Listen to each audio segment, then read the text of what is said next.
Dating nightmares that will scare you single. And if you're already single, you're probably already scared. First up, I couldn't say no. I thought it would be the last night of my life. Oh, I'm scared. I'm 28 now, but this story happened when I was 18. And honestly, looking back on it, I was really lucky. At the time, I was a student in Grenoble. Probably said that wrong. And I lived in a university residence. An important thing to know is that my window overlooked the small visitor parking lot, just in front of the entrance to the residence. To enter the enclosure, you needed a badge and passed an automatic barrier. Another essential thing, at the moment, I had a hard time saying no. I was the type to say yes just to avoid conflicts, to not upset or upset anyone, even when I didn't want to. And to that, a good dose of naive and a tendency to believe that everyone is good. In short, I wasn't the most suspicious girl in the world. And like many, I was on a dating app where I had matched with a few guys without necessarily following through. Now to the story. One evening in November, it must have been around 11 p.m. I was in bed in my pajamas ready to sleep when a horn sounded. Once, twice, then again and again. At first, I don't really get it. I tell myself that maybe it's a guy who's waiting for someone and is getting impatient. But it continues, an unbearable, hyper-insistent noise. And then I hear a voice screaming my name, but like really loud, several times in a row. And since I have a fairly rare first name, I understand that it could only be for me. My heart starts to race. If it's a voice I don't recognize, I ain't home. I get up, go to my window, and peek discreetly behind my curtain. Below, I see a guy standing next to his car, his hands around his mouth to carry his voice even further. At the moment, I'm super confused. Who is this guy? Why does he call me that? I pick up my phone and see a notification of one of my matches on the dating app. Huh? And then I realized he spammed me with messages, something like, I'm downstairs, come see me. This guy, who I barely know, is outside my house in the middle of the night, honking his horn and shouting my name. And the worst part is that, like a moron, I told him which residence I lived in. Okay, I thought you didn't give your address, and that would be more concerning, but you did. Excellent decision. At this point, I panic a little, but I tell myself that I will just ignore it and he will eventually leave. Except no, he insists. He honks again. He continues to write me. He refuses to give up. And this is where I made a huge mistake. I realized that my first name is posted on my front door, like those of all the other residents. And in my head, I'm like, damn, my neighbors must be freaking out. Everyone knows that it's me he's calling. They're going to hate me. I'm so afraid of disturbing that I tell myself I have to go downstairs just to tell him to leave and avoid alienating my neighbors. I'm so drunk that I go downstairs in my pajamas. Oh, you're drunk? Oh my God, girl, so many red flags. Just with my winter jacket on top. Not done, not made up, not awake. My goal is for him to realize straight away that I'm not here to discuss and for him to leave. But when I arrived in the parking lot, I immediately felt that I had made a huge mistake. First of all, he doesn't look at all like his photos. He's smaller than I imagined, but super sturdy. He has an unkempt beard, dirty hands, and overalls covered in white paint. And his car, an old something 205 utility vehicle without a rear seat. I'm in danger. I look at it quickly, and even if I don't see yet what's behind it, I don't feel it at all. He smiles at me directly and suggests that I go upstairs to be warm. Everything in me screams no, but I'm stuck. I tell myself that he will insist even more if I refuse, so like a fool, I say okay, but not for long. Girl. The worst date of my life begins. I go up and then I instantly regret it. Does he live there? I go up and I instantly regret it. Already the smell. It smells musty, dirty.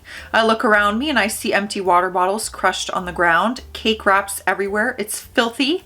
Then my eyes land on the back. Hammers, screwdrivers, ropes, buckets of paint. Oh, inside the car. I keep telling myself that it's probably just a guy who works in construction and that's normal, but in context, I am starting to panic. Yeah, because that's like, oh, could just be a construction worker or a costume, so he thinks it is, and he's going to kill me with the rope. Anyways, that's where my brain would go. I'm starting to panic. He turns on the radio, puts on his seatbelt, starts up, and says, I love riding at night. It relaxes me.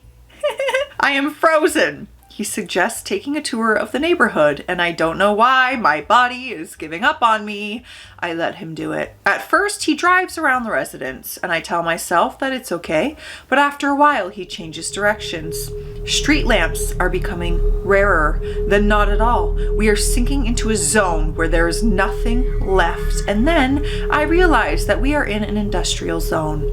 Buildings under construction, stationary cranes, construction equipment left there in the dark. It's a horror movie setting. Yeah.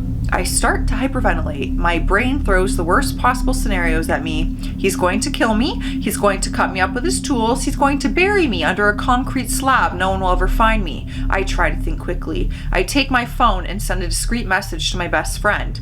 If you don't hear from me in 10 minutes, call the police. Old 205 utility vehicle, short and strong guy, dirty beard, overalls. I try to be natural. I say, as a response when he speaks, but he ends up giving me a sideways look and saying, you're completely white. What's wrong? And there, I don't know where I get the courage from, but I look him straight in the eyes and blurt out, I want to go home. You bring me back. Now. He stares at me, surprised. A few seconds pass, they seem endless to me. Then he finally obeyed. The return journey seems to take forever. As soon as we arrive in front of the residence, I break away and just run away. I enter my building without looking back, go up to my best friend's house who lives right above me. I open the door, still in shock, and she grabs me by my shoulder shouting, but are you stupid or what? Children are told to never ride with a stranger. Yeah, I was stupid, but the worst part of it all is that the next morning I receive a message. I loved this evening. Can't wait to see you again. Really? The guy didn't realize there was a problem? I still ran away. And as an attachment to the message, a D-pic. Yes, really. Today, with my best friend, we laugh about it, but that night, I really thought I was going to die. I really thought you were going to die. I think we all learned a valuable lesson with that one. Next up, my best friend's date showed up on a date with her bodyguard and made him film her TikTok on finding provider men. Drop the username. I want to go see her TikToks. I have a male friend, 31 years old, straight, who's actively dating. As we are both single, we like to get together a lot and share our crazy experiences. So this did not happen to me, it happened to him. Only a week ago, too. He lives in Austria and was chatting up a girl on Tinder. They met up in person at a hotel bar that she suggested, and she showed up with another dude who supposedly was a bodyguard she hired. On the date, she explained that she's an influencer and a CEO, so she has to hire a bodyguard. Okay, sure, proceed. During the date, she pulled out her iPhone and filmed the surrounding area a lot. All the conversations involved pretty much her talking about her business and asking him about his finances, annual income, job, and whether he owns any property. She asked my friend to film her too, doing something I can only call a white woman version of the Beyonce hair flip. I saw the video. After the date, we were able to find her online. Her Instagram, TikTok, everything. Tell me. The video she filmed had a caption of, set your standards high and you'll end up only dating providers who take you to Ritz. She literally picked that restaurant. She also had a bunch of selfies of herself holding bouquets that my friend had ordered her prior to the date, except he didn't. This was a PR stunt, and she was selling an ebook on how to find provider men to date. Bro, how have you not dropped the handle? This is a scam. People could be buying the ebook. Next up, probably dodged a bullet. Raise your hand if you've dodged a bullet in your life. 1000%. A few, if I'm being so honest. Well, what's funny is that someone probably says that I'm their bullet, and they're probably walking around being like, oh, Jocelyn, oh my God, dodged a bullet with that one. They might be right. Who knows? A couple couple of weeks back, I met what I thought was this really nice girl through Instagram. We started chatting and we found out we had a lot of things in common. I call her on a date and she says yes. The days leading to the date, she said how special I am, how lucky she is to have found me, how she's anxious to meet me. Where were you this whole time? So on and so forth. Not gonna lie, I found this to be a little weird because we just met and such, but I ignored it because we had a lot in common and I was really excited for the date. Could be a red flag, we'll find out. When the date came, Saturday afternoon coffee date, I could see she was really nervous and I was kind of nervous too, so I tried to make her as comfortable as possible when going out. After leaving the cafeteria, she said she wanted to spend some more time with me. Took her to the city plaza and we cuddled, kissed, and just spent the whole time talking to each other more comfortably. Time goes on and it's nighttime, so I take her out to dinner. After dinner, she asked if I wanted to go to her place. Mentioned that I had to go buy rubbers. I wasn't expecting sex on the first date. She said it's okay because she has rubbers back at her place. All right then. Alrighty. You ain't gonna say no to that. We went back to her place and started making out, getting naked and touching each other. She does things to me. When I go to touch her, she looks me dead in the eyes and says, "Sorry, but I'm not in the mood." I was so effing confused. My brain must have done a full tilt because I was speechless for a few seconds trying to find what to say. It's okay. That's that. I get up, put my underwear back on, she puts on hers, and we sit on her couch and we just cuddle. We kiss and whatnot, but nothing beyond that. Spent the night at her place. Sunday morning I came back home. We still keep chatting, though I noticed she wasn't as present as before. Asked her out again. She said, "Not this week. I need some alone time." And that's when I stopped messaging because I knew she wasn't interested anymore. And I was right. She hasn't sent me any more messages. I'm so confused. I don't even know how to feel. Angry? Yes. Sad? Maybe. But overall confused. What the F was that? I don't know. Maybe she was. Maybe she was in the mood. Things were getting hot and heavy and then she was like, "Oh, change of heart. Oh, I'm scared. Oh, I'm uncomfortable." I don't know. Maybe she was in the mood. And then she was suddenly not and was starting to regret the having on a first date. And then maybe she was embarrassed after for doing that and she didn't know what to say about it. Cause like, how do you, I don't know. Of course you'd be confused. It's hydration station time. My favorite time of day. Duh. Grab your beverage, drink some water. Cheers. This lighting makes me look snatched for some reason. Next. Have you ever been so flabbergasted on a date that you go into shock and your body stops working? No. No. I am female, 27. So back in December, after some light pressure from friends and family, I decided to download Bumble again. I just love to torture myself, LOL. Anyway, I matched with this guy, male 36. We started talking and he seemed cool and he was attractive. We had set up a date initially, which did not happen because he had forgotten. And when I expressed my disappointment, he proceeded to tell me that I had nothing to be upset about because he tried to meet up with me even after he forgot.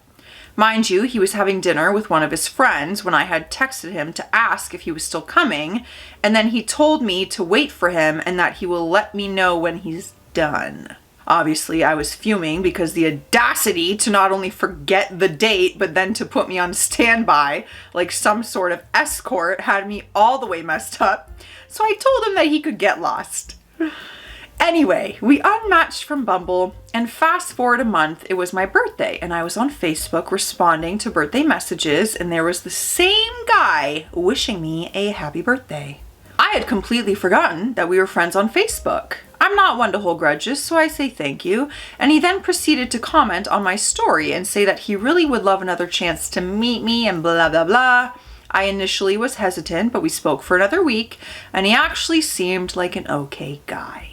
He seemed to be hardworking, had a good job in the oil field, his own house, and he was looking for something serious. Not serious enough to remember the date. Anyway, there were a few red flags though, like how he doesn't want his partner to have any straight male friends, and that they will not be allowed to go on any girls' trips. bye. And he kept on asking if I would really date someone shorter than me because I'm 5'10" and he was 5'9", which should not be a big deal, but apparently it is, so I don't know. Now, I'm the type that tends to end things quickly when I sense any sort of weird vibes, but I was told by friends and family that I should learn to give people a chance.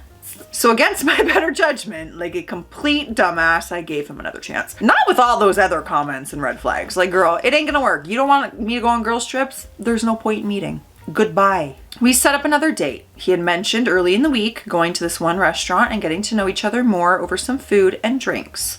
I work night shifts and I'm off Friday nights, and he was off on Friday, so we decided to meet at 6 p.m. I'd gotten my makeup done and was all dressed up. I put a lot of effort into my appearance because in my mind, that's what normal people do when they're going on a date. I hadn't heard from him all day, but he texted me at 5:40-ish saying that he was at his mom's house eating. Okay, let me just read. Of course, now I'm confused because I was under the impression that we were gonna go eat in 20 minutes. But I convinced myself that maybe it was just a snack or something.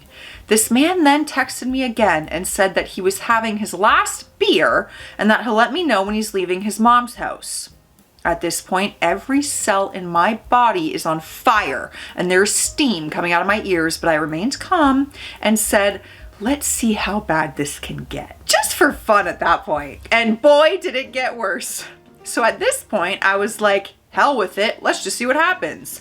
He tells me that he's done and asks me, so what's the plan? I was like, what do you mean what's the plan? I thought we were going out to eat. He goes, oh, let's just meet at my house and then we'll figure something out from there. Again, like a dead fish, I went with the flow. No. So I say, okay, sure. I get to his house. Of course, he's not there yet. He then calls me and says that he had to stop at Walmart to get dog food so he doesn't have to get it tomorrow. I was dumbfounded, but for some reason I couldn't stop laughing.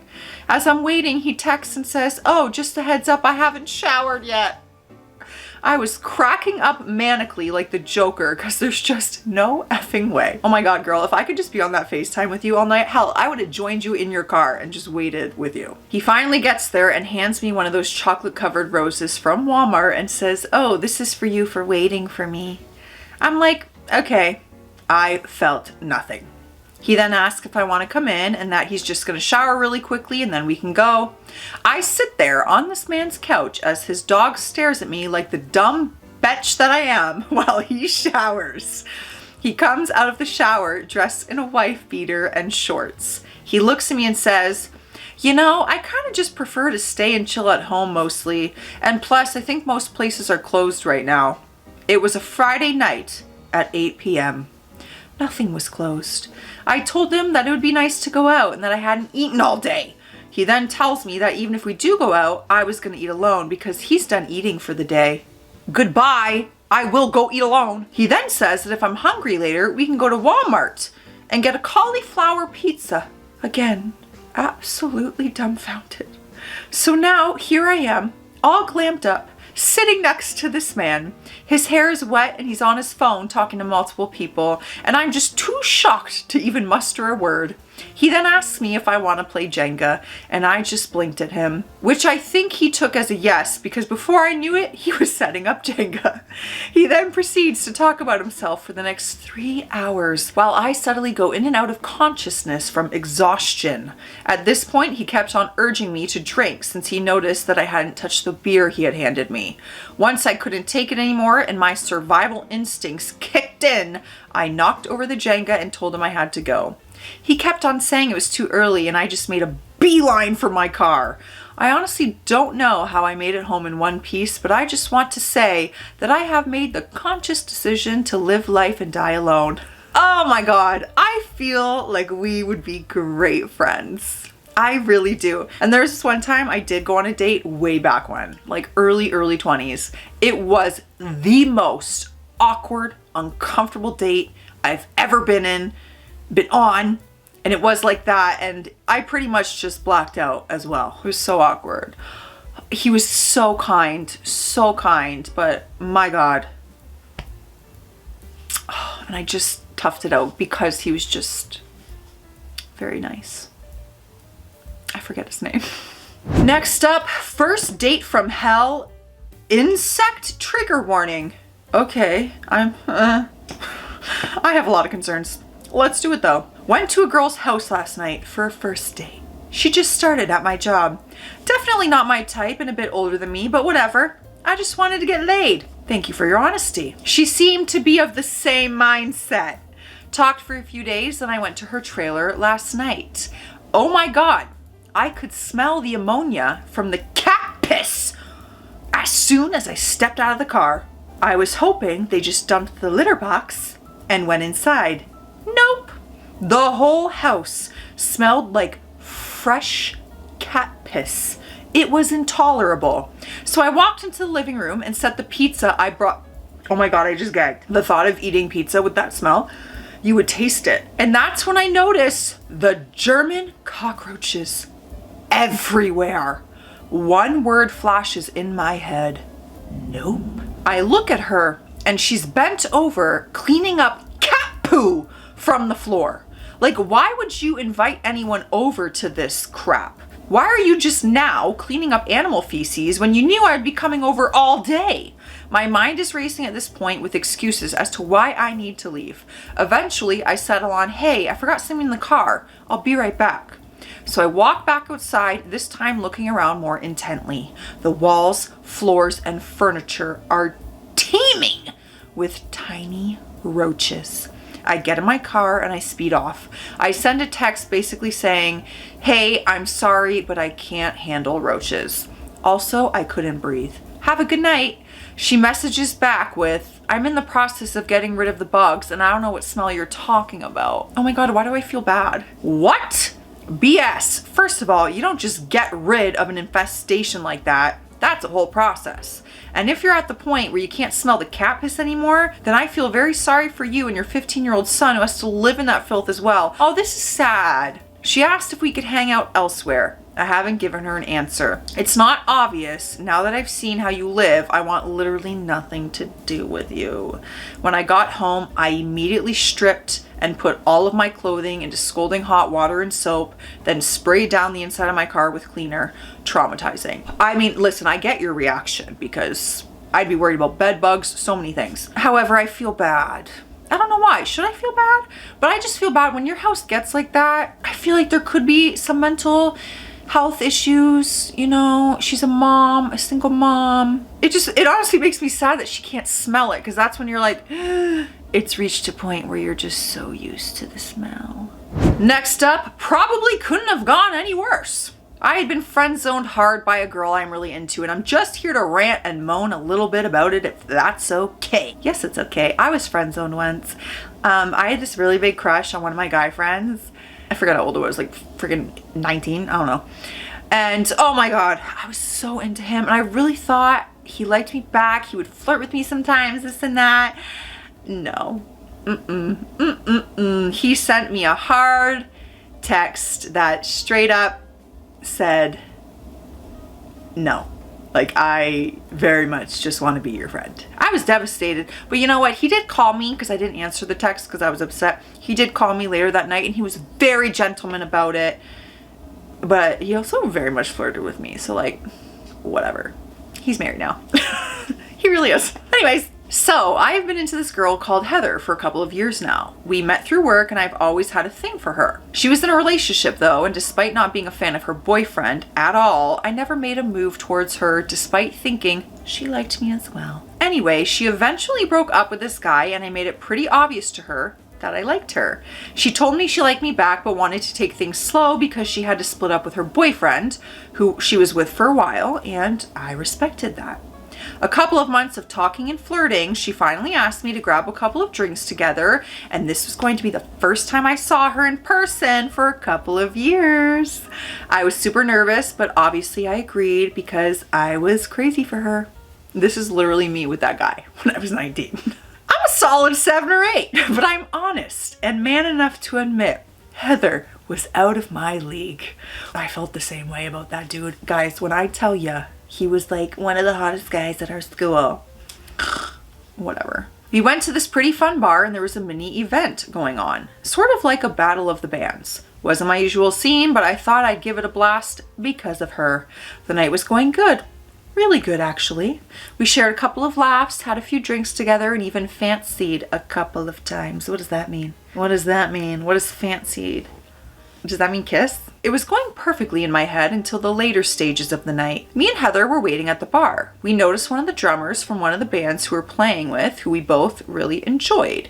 We thought we'd both say hi to him whilst we were waiting. We introduced ourselves and told him his band was awesome. He shook our hands to thank us, and Heather made a comment about the size of his hands. In just that moment, I felt she had some weird connection and they had chemistry from the get-go. It was awful. Ended up speaking together at the bar while I got the drinks. Heather invited him to sit with us at the booth we had together, which I wasn't entirely thrilled about. I was on the end, Heather was in the middle, and this drummer dude was on the other end. For around 30 minutes of conversation, I barely said a word, and I have never felt more of a third wheel in my life. At one point, Heather got up because she needed to go to the toilet. Because the drummer guy was quite a big dude, she sort of had to squeeze past him, and as she did it, it was like she grinded against him a little back and gave him this look. I know exactly what you're talking about. Like, oh, let me just scooch on by. I've probably done that once or twice. I'm hyper. I don't know what I'm saying in this video, but I feel like I'm saying too much. From that moment, I knew the date was over for me and I just sort of accepted things. So it was just me and the drummer dude who finally talked to me. Asks me if Heather was my girlfriend, which I was a bit annoyed at because why would you just ask that now? I told him no, she isn't. He sort of smiled, finished off his drink and told me he was going to F her tonight. Okay. He left the booth and went back to the bar. I was completely gobsmacked. When Heather came back, instead of coming to the booth, she went over to the bar with him. They spoke privately for about 5 minutes and she comes back over to me and tells me she's going to leave with Luke now. Oh, we have a name. Luke the drummer. I didn't even know his name, so I was just done at this point. I told her it's okay, just have a fun night and stay safe. She gave me a hug and thanked me for the night.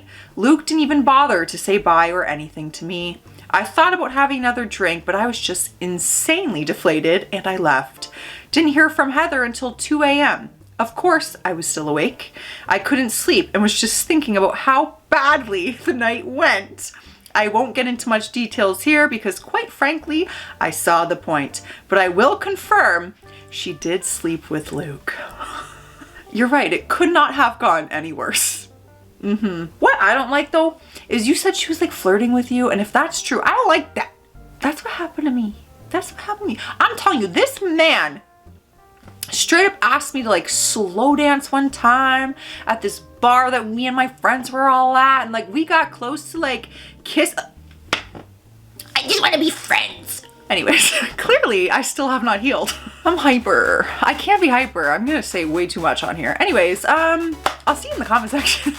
Stay classy out there. Stay sassy. Goodbye. I need to go to bed.